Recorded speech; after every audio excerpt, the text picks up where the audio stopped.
Bruins Beat is brought to you by Prize Picks and the Game Time app. And welcome into the Bruins Beat, presented by Prize Picks. Go use that promo code CLNS to get $50 back when you play just $5. And we're presented by Game Time. Go use that promo code CLNS to get $20 off that first purchase. Terms apply.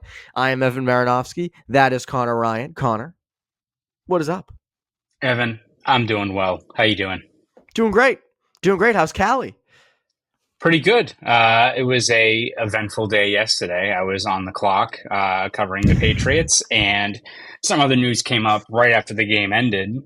So was tied up, was able to watch a little bit of the Bruins game. Kind of a bleak day when you look at it, right? The Bruins lose, Celtics lost, Patriots won, but by correlation, they lost. They still find a way to lose. Yes, and Gerard Mayo lost his job. So it was a pretty bleak day in Boston. California was great. Nice and sunny. Yeah, I remember the days not so long ago when there'd be that person who'd tweet out like Bruins win, Celtics win, Patriots win, and then like, you know, two spaces, and then it'd be like City of Champions strikes again. And it's like those days feel over. You know, like that great quote in The Office where it's like, I wish I knew I was in the good old days. I wish there was no other way you were in. I am butchering that quote. Oh my God. I guess I shouldn't be the one to say it. But it was essentially, I wish I knew I was in the good old days when I was in them. Actually in them, yes. Shout out Andy Bernard. Yes, which I guess I can't speak today. Just feels like we're out of it. I don't know. Not the same. I'll see the highlights come up on TikTok. I just saw one come up, and you know that like time is flying when you see like nostalgia videos about like the 2018 AFC Championship game between the Chiefs and the Patriots, and it's like, oh, that was like 2 years ago, right? Nope, it was like 6 or 7 years at this point, which is bananas. Yes. So yeah, depressing Sunday. Bruins at least were the closest to like a true win. Lose 5-4 in overtime to the Islanders. Joe Sacco was sort of not upbeat, but after the game sort of mentioned, they grinded back into the game. They got point. They found a way to get a point. I'm going to push back on that. Bruins are 0-3-1 in their last 4 losses to Washington, the Rangers, the Leafs, and the Islanders. And the Capitals and the Leafs are obviously, top of their respective divisions. Islanders and Rangers, definitely not. And I know those were just 1-goal losses, but we talked about this last week of this stretch to start January was big. It was really big. And you have the Oilers, you have the Lightning, you have the Panthers, and you have the Lightning again coming up. I don't know, man. If you're stumbling now, and then you've got these next 4 coming up, how do you have a lot of faith in this team? Yeah, I mean, this was kind of, we viewed this whole month really, right, Evan, as like the big litmus test as to what this team could be, what maybe it validates what they are. And so far, they just seem like a middling up and down team that maybe can sneak into the playoffs. But, I think I was probably a lot more optimistic the last time we had a podcast, right, where I was like, oh, they can get in and win around. Not if you're playing like this. And I think what's frustrating, right, is I think the sign of like a middling team is one that has multiple flaws or just can't, find any cohesion, can't find any consistency. And so I think you look at these last couple of games, like what has probably been the biggest flaw for the team this year? It's been like the scoring issues. You haven't had David Pastrnak have some takeover games. You haven't had a lot of scoring up and down the lineup, and it's not fixed by any means, but they've been scoring, 3-4 goals a game. David Pastrnak's heating up. He's got 2 goals in back-to-back games. If the Bruins were doing what they were doing, late last month, or pretty much since Joe Sacco took over, of like clamping down defensively, probably win both these games. You feel great about where they are, beating a team of the Islanders that should have been an easier matchup. You beat Toronto on the road. Like, all right, like if they beat Toronto and they lock down defensively and not give up everything in grade A ice as they did in that game, you're feeling pretty good, right? Like, David Pasternak's heating up. Like, this is a turning point. Maybe we've had a lot of turning points this year. We feel like they've built off of a win, but if it's not one thing, it's the other with his team, right? Like they finally get some scoring, and then the defense just completely kind of just implodes in terms of their structure in grade A ice. McAvoy has been really poor the last couple of games. Zadorov, all the guys. It's like if it's not one thing, or if it's not one thing, it's the other, right? It's like whack-a-mole. Like you're trying to figure out, you've got the offense settled down, and then all of a sudden, like the guys who should be your key cogs, your foundation of the defense, like forget how to play. It's like, I don't know, man. It's frustrating when you just look at this team and where they're at, and when you try to map out like what could go right for this team, you can paint the picture as to what it is, but in terms of seeing it in practice, when are we getting it? When are we getting the 4, 5, 6 game stretch where they can win 3-1, 4-1? When are we getting those games? Because right now it feels like they just can't get out of their own way in terms of the flaws they have in this team, and they're overcorrecting one way. It leads to flaws in the defensive zone. They can't score, but they're not giving up a lot. Maybe it's just a sign of a middling team, right, Evan? Right, and I think, if they continue at this pace, so they're 0-3-1 in their last 4. If they continue that over the next 4, and, let's say they even get 1 or 2 wins in their next 4 games, like, I think you're at the point where you're like, all right, they might be a middling playoff team, but they might also not be a playoff team. And that's the thing where, like, if you're consistently kind of having these, not no-shows, but you're consistently having problems pop up. As you said, if it's not one thing, it's this. If it's not the scoring, it's your ability to prevent the other team from scoring, or it's your goaltender, or like, the first goal against the Islanders is a shorthanded goal. And then the Islanders score right after because, Charlie McAvoy, and I'm not saying it was because of him, but wouldn't get off the ice after the power play. He's still out there. He's tired. The Islanders go and score. We'll get to McAvoy in a bit, but like, just stuff keeps popping up. And I've said it a couple of times where it's like, the past couple of years, especially that 22-23 season, it was like, how is it not their year? Everything's going right and they're dominating and this and that. And it's like, I can't see this team losing. Based off what we've seen, I just don't see this team being a hard out in the playoffs. And I know they're more physical and they're a little bit bigger and all that stuff. And, Mark Kastelik laid a hit in the offensive zone. That's great. But like, their defensive zone coverage right now stinks the last couple games. I mean, it's been awful. Like, breakdowns, just rimming the puck around the boards, and it's just easily intercepted. And that stuff is pretty fixable. Like I always say, like defense isn't really skill, it's will. I know it's cliche, but it's true. And like when I see Parker Wotherspoon go and just rim a puck around the boards that he gets behind the net, it's like, dude, pick your head up and look. And McAvoy's been doing the same thing. Defumi, after the Leafs game, tweeted a whole like compilation of bad defensive zone breakdowns leading to goals. He's always good for the clips every game, which is great. Yes. And it highlighted it perfectly. And you saw it against Toronto, you saw it against the Islanders. And again, I have such a tough time buying into this team right now. And I think a lot of people do. And I think this is a crucial stretch. We said it on that West Coast trip in Western Canada. And what we got out of that trip was, they're a middle playoff team. Like, got crushed in the first 2, had a good last 3. You'll take it. This stretch right now started off really bad. And I get that they, battled back for a point against the Islanders, but the overall stretch of work over the last 4 is not looking great going into the next 4 and the next stretch of games. And they have Ottawa after their second time playing Tampa. So like, that's a divisional opponent that's climbing back into the standings or climbing back into the playoff picture. So I don't know, man. I just don't see it right now. And I think they are teetering, and I know it's only beginning of January. They're teetering on sort of being a wild card team soon, which they haven't been for most of the year. So I mean, shit. I think it's fair. Yeah, I mean, shit. They're lucky they're even a wild card team because they've been bailed out continually by them when they played like shit. It just so happens that the other teams take their foot off the gas and lose too. Every time they lose, Tampa loses, Ottawa loses, Florida loses. Like they have not really paid for the fact that they've been kind of playing like dickheads the last couple of weeks, honestly. Like the way they've been playing. And I mean, like, how else are you going to describe the way they're playing right now? Like you can't score at all. And then all of a sudden you're having, as you said, correctable lapses in terms of how they're playing in the D zone. Like, what are you supposed to take out of it other than the fact that maybe they're just what they are, which is a pedestrian average team? And listen, like, maybe they'll prove us wrong. They sneak in the playoffs and make some noise. They have the ability to do that. But when are we going to see it, Evan? That's what I'm waiting for. Because right now, again, like, until this team starts like winning 6 out of 7 or, goes into Florida and beats Tampa in Florida, I don't think I'm staying. I don't think I'm shifting my opinion of where this team is, like the way they're playing. Like, I think I've been burned 1, 2, 3, 7, 12, 15 times already this year. So let's see what they got. Because right now, yeah, I think I'm kind of in the same boat as you. Well, that's the thing, is like I can't put my chips in the middle of the table with this team. I can't put any chips in.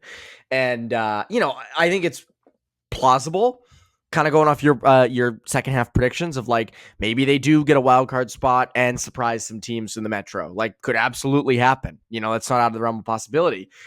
But based off what we've seen so far, it's hard to justify that. And it's hard to think that like, oh, they're going to go deep. And, do they believe in that room that they're going to go deep? Yes. I remember the day that Montgomery got fired, those scrums in the locker room and guys saying, we have belief in this team. And that's great. I hope you believe in that team. But from the outside, man, it's hard to sit here and be like, oh, yep, this is a team that's going to go deep in the playoffs. And I think, as things go along, I mean, again, we've had stretches of the year where we're like, we come on here and we're like, oh, they're pretty good. Like, imagine if they did this all the time. And then there's stretches like this where they play bad. And so they're just kind of consistently inconsistent. We'll get into sort of the roster flaws as time goes along. I don't want to waste it all in one because I think would repeat ourselves a lot. But first, quick word from our friends over at Prize Picks. Prize Picks is the best place to get real money sports action with over 10 million members and billions of dollars in awarded earnings. Prize Picks has made daily fantasy sports accessible to all. You just pick more or less on at least 2 players for a shot to win up to 1,000 times your cash. Run your game all season long on Prize Picks. It's playoff time, and it's now or it's never. It's now or never. Don't miss out on the last few weeks of football action with Prize Picks, the best place to win cash while watching the playoffs. Patriots are definitely not in the playoffs. They are nowhere near it. So if you want to keep it fun, you want to keep it interesting, you should go check out our friends over at Prize Picks. And Prize Picks now offers MasterCard for quick and easy deposits into your account this sports season. Bruins-wise, Pasternak's on fire. Pasternak's been great. Like, the Pasternak haters can take a step back, be quiet for a little bit. And if you're, if you're pro Pasternak, which I assume most of you are, Prize Picks is the place. See that goal total, 0.5 goals? Whoop, more. Points, more. He's starting to feel it. He is starting to feel it goal scoring wise. He's been setting goals up for a long time this season, but now he's starting to score them. So he would be a good one. Geeky's kicking ass. Geeky's still scoring a lot. So both those guys, I'd say, Pasternak's definitely the safer one. But you want to go a little crazy? Geeky, why not? Why not? Anyway, download the app today and use code CLNS to get $50 instantly after you play your first $5 lineup. Again, download the app today and use code CLNS to get $50 instantly after you play your first $5 lineup. Prize Picks, run your game. Run your game. How about the World Juniors last night, Connor? Or Sunday night. How about that? Yeah, Boston University College, right? Leading the way. 4 goals, right? Not too bad. Not too shabby, I would say so. I say the winners of this tournament were BU and BC. BC kid's dominant. BU kid led the whole tournament in points. Cole Iserman played in like a specialty role and still averaged over a point per game. Like, not bad. And I almost jumped through the TV screen when it was Teddy Stiga who won it. Like, yes. I know you're a big Teddy stan. Big Teddy. I stand Teddy. Love Teddy. He's a great kid. Great family. Like, humble kid. I mean, you would never pick him as, a potential pro hockey player if you just saw him or talked to him. He's not cocky or anything. He's just a good kid. And whenever I saw him streaking down the right side, I'm like, it's like that is the Leonardo DiCaprio thing where it's like, oh. I'm like, oh my God. And he it scored. And it's just incredible. So he's from Sudbury, if people don't know. Belmont Hill kid. Went to the national program, Boston Junior Eagle. Really good kid. I've covered him for a couple of years now. So really happy for him. I mean, just over the moon for him. And it's just crazy. Like, local kid makes it big. So, and good for the U.S. How about Canada? Aw. Not great. Yeah, tough. You hate to see it, right, Evan? I hate to see it. God. Played the world's smallest violin. I loved all the Canadian people being like, oh, the U.S. has been not made the semifinals many times 2 years in a row. And it's like, okay, well, What have you done for me lately? Yeah, That's more exactly. like What's it. going on right now? Oh, you're getting beat by the Czechs once again. Getting crushed. But who Yes, they lost to Latvia, didn't they? they did. Yes. Hey, Yep. Keep telling me. don't disrespect Latvia. You know, they had a great Oh turn. The no, I'm goalie was pro insane, Latvia. Yeah. but you know, I would say I don't listen, Evan. I wouldn't say I'm a hockey expert. I like hockey. I write about hockey, but I'm not going to be the fortune teller here. But if you were to ask me, I probably would have guessed that Canada would have beat Latvia. But That's a hot take, though. That's a hot take. yeah, I guess, who knows? I will. I think one of the cool takeaways from this is the U.S. hockey model is working. They, in no point in their history, have they produced so many highly skilled, quick, fast players. I mean, remember like the U.S. teams, even the Olympic teams, like when we were growing up, they were gritty, power forwards. They weren't flashy. They were like David Backus, those Yeah. kinds of guys, and they were great to watch, like no doubt. But now you've got like some of the most skilled guys in the NHL. You have more coming. You have Haggs. You've got so many kids coming up, even from New England, who are like that same kind of player. Ryan Leonard. If I were the Bruins, I would trade legitimately anything for that kid. Yeah, Anything. he's a beast. Oh, He's a monster. He's going to be such a pain in the ass with the Capitals for a long, people are long gonna time. hate him. I know. He's going to be they're gonna awesome. hate him. It's gonna be great. He's gonna be phenomenal for the league. So he's another one. And like the US is churning out guys. And I'm not in tune with what Canada's doing. I know that the last, 2 World Juniors teams have not been great. And obviously, I think they have the Misa kid right this year who should be like a high pick, or potential number 1. But the US is doing a good job. Like the US, the ADM model is working, which I think is really cool to see. Wish the Bruins could. You know what? Let's keep this a little World Junior. Are you concerned at all that no Bruins prospects were on the any World Junior team? I mean, it's not ideal, right? I would Not say great. that. Again, I think you look at their prospect system, and they've had a few guys that I think are a ways away, right? Like Letourneau, and I think they've got some intriguing guys in their pipeline. But still, this is also why I think you look at this team and what's worth investing in terms of where they are. Please don't trade a first round pick. Like, please don't do that, because you've got a guy like Letourneau, who again, like I know people are looking at his stat line and they're not enthused, even though again, this is a guy that's a multi-year project, should honestly be in the USHL this year, kind of getting his footing. So I think we all expected some growing pains, but what the Bruins need is like adding a guy to the system who is either lighting it up in the USHL, or like a guy that's like a WHL winger who's got like 49 goals. Like they need like just some guy with some talent, like Someone blue crushing chip, the OHL. Yeah. blue chip, like between the low 20s or something like that in terms of the draft order that they can bring in that is automatically worth keeping tabs on moving forward. They desperately need someone like that. Like like just the excitement you got when like a guy like Lysell was available for them, right? Of like a guy that people thought was kind of dropped a little bit in terms of where his skill set was. People were saying he was like a legit top 10 talent. And again, like for the Bruins, who are so barren in that regard, and again, it'd be great if the Bruins actually played Lysell recently, which is also frustrating, the fact that the Bruins aren't calling up these young guys, because you gotta have a 200-foot game, and then the guys that are getting millions of dollars are playing like shit in their own D zone. So that's kind of ironic, but no, works. I think this team desperately does need to keep that first round pick, because you just desperately need just one of those players to add to the mix that can give you a little bit of something there. Yeah, and I know Chris Pelosi tried out for the World Junior team, didn't make it, and he's been great at Quinnipiac this year. But I agree with you. You need some guys in the system, like as you said, Letourneau's a project. You don't know when that's going to be. That's going to be years down the line. He's not going to have any impact on this current team or current core. Like he's going to come along when Pastrnak is a true vet. And I think that's the thing with they need guys that are high end, that have some hype. And I'm, by the way, I was fine with the Letourneau pick last year. Like, I think that was the right thing. Swing for the fences, try to get your like all-time number 1 center, that you would want. I agree with that. And he still could, by the way. Paying into that, he's nowhere near, Judgment Day. But you need some high-end guys, and that's why, keep your picks.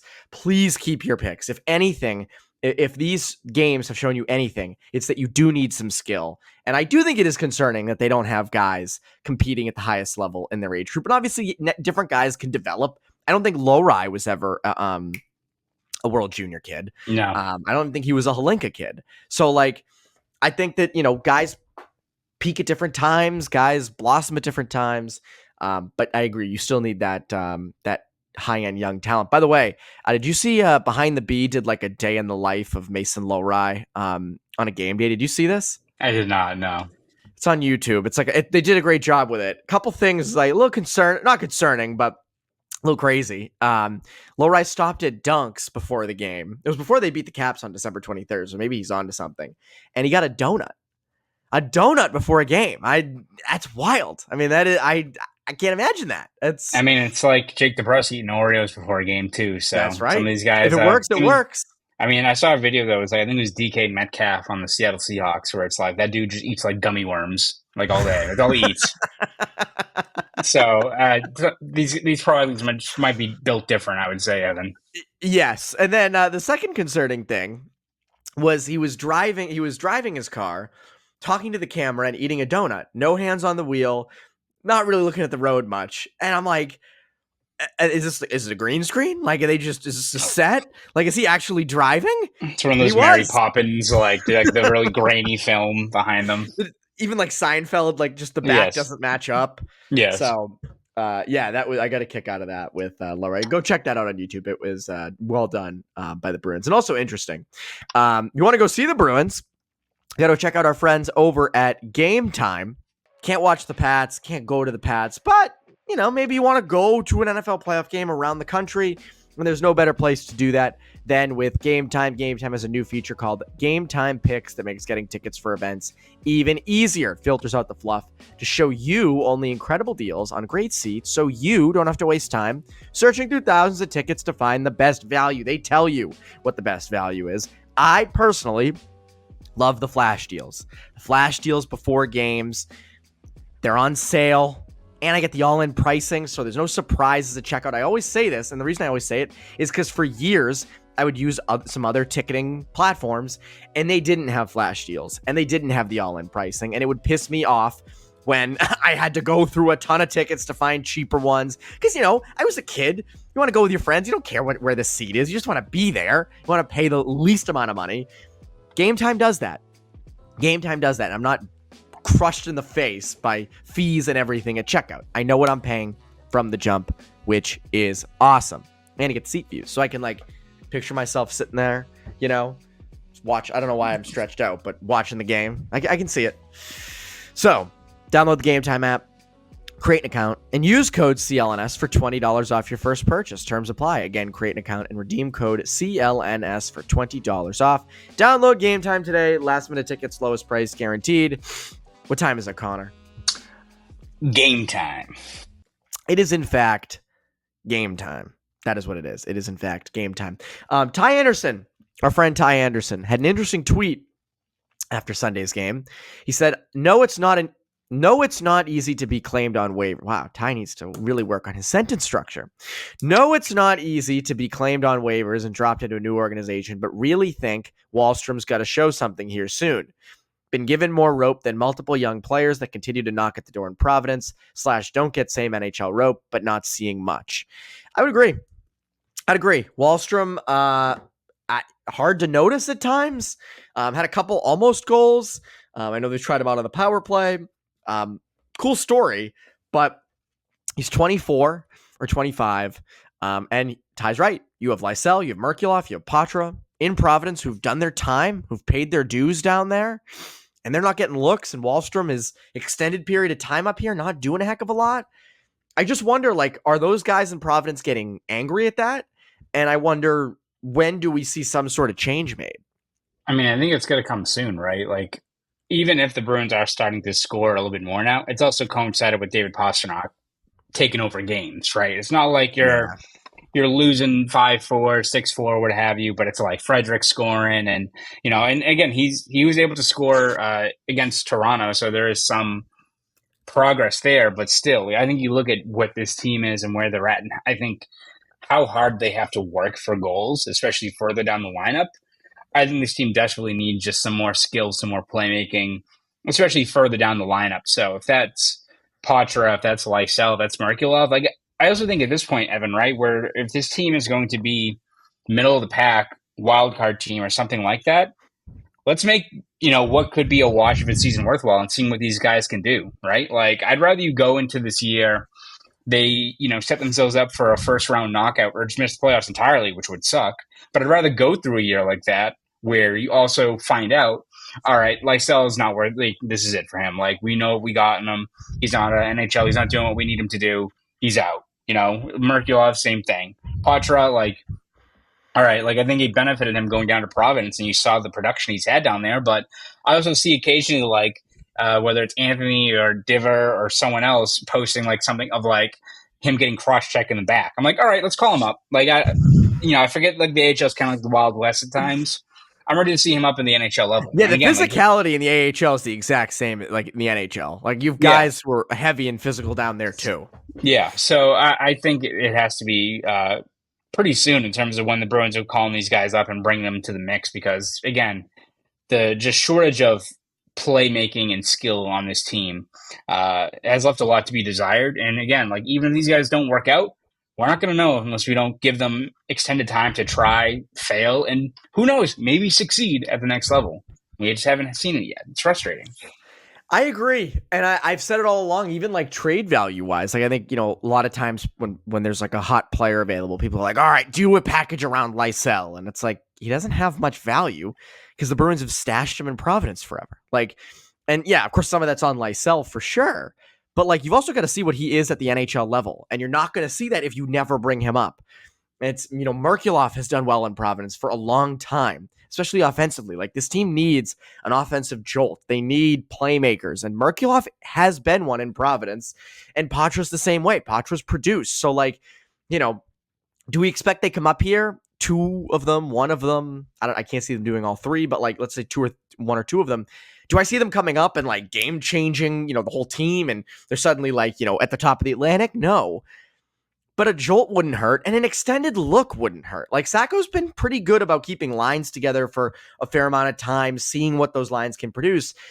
Bring up Lysell for 8, 9, 10 games. Right. Bring up Poitras, and I think Poitras they're more sure of in the NHL.